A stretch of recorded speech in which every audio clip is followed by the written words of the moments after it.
ପିମ୍ପୁଡ଼ି ଓ କପୋତ। ଥରେ ଗ୍ରୀଷ୍ମ ଋତୁରେ ଭୀଷଣ ଖରା ହେତୁ ଏକ ପିମ୍ପୁଡ଼ିକୁ ବହୁତ ଶୋଷ ଲାଗିଲା। ସେ ପାଣି ସନ୍ଧାନରେ ଏକ ନଦୀ କୂଳରେ ପହଞ୍ଚିଲା ଏବଂ ନଦୀରୁ ପାଣି ପିଇବା ପାଇଁ ଏକ ଛୋଟ ପଥର ଚଟାଣ ଉପରକୁ ଚଢ଼ିଗଲା। ତାପରେ ସେ ପାଣି ପିଇବାକୁ ଲାଗିଲା। ପାଣି ପିଇବା ସମୟରେ ସେ ସେହି ପଥରରୁ ଖସି ନଦୀର ଜଳ ପ୍ରବାହରେ ପଡ଼ିଗଲା। ଜଳର ପ୍ରବାହ ବହୁତ ଦ୍ରୁତ ଥିଲା, ସେଥିପାଇଁ ପିମ୍ପୁଡ଼ିକୁ ଭସାଇ ନେଲା। ନଦୀ ନିକଟରେ ଏକ ବିରାଟ ବରଗଛ ଥିଲା, ଯେଉଁଥିରେ ଗୋଟିଏ କପୋତ ବସିଥିଲା। ହଠାତ୍ କପୋତର ନଜର ପିମ୍ପୁଡ଼ି ଉପରେ ପଡ଼ିଲା ଏବଂ ତାକୁ ସାହାଯ୍ୟ କରିବାକୁ ସେ ଗଛର ଗୋଟିଏ ପତ୍ରକୁ ନେଇ ପିମ୍ପୁଡ଼ି ପାଖରେ ପକାଇଦେଲା ଏବଂ ପିମ୍ପୁଡ଼ି ତା ଉପରକୁ ଚଢ଼ିଗଲା। କିଛି ସମୟ ପରେ ନଦୀର ଜଳରେ ପତ୍ରଟି ପ୍ରଭାବିତ ହୋଇ ଗୋଟିଏ କୂଳରେ ଯାଇ ଲାଗିଲା। ତାପରେ ପିମ୍ପୁଡ଼ି ତୁରନ୍ତ ବାହାରକୁ ଆସିଗଲା।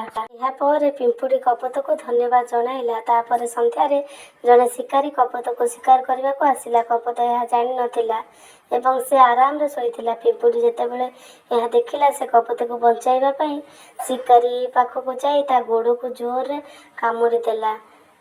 ଏହି କାରଣରୁ ଶିକାରୀ ଚିତ୍କାର କରିବାକୁ ଲାଗିଲା। ତାର ଚିତ୍କାର କପୋତର କାନରେ ବାଜିଲା ଏବଂ ସେ ନିଦରୁ ଉଠି ଉଡ଼ିଗଲା। ପିମ୍ପୁଡ଼ିର ଜୀବନ ରକ୍ଷା କରି କପୋତ ଯେଉଁ ମହତ୍ କାମ କରିଥିଲା, ଆଜି ସେହି କାରଣରୁ ତାର ଜୀବନ ରକ୍ଷା ପାଇଗଲା।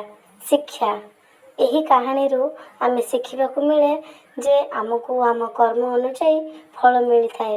ଭଲ କରିଲେ ଭଲ ମିଳିଥାଏ ଏବଂ ଖରାପ କରିଲେ ଖରାପ।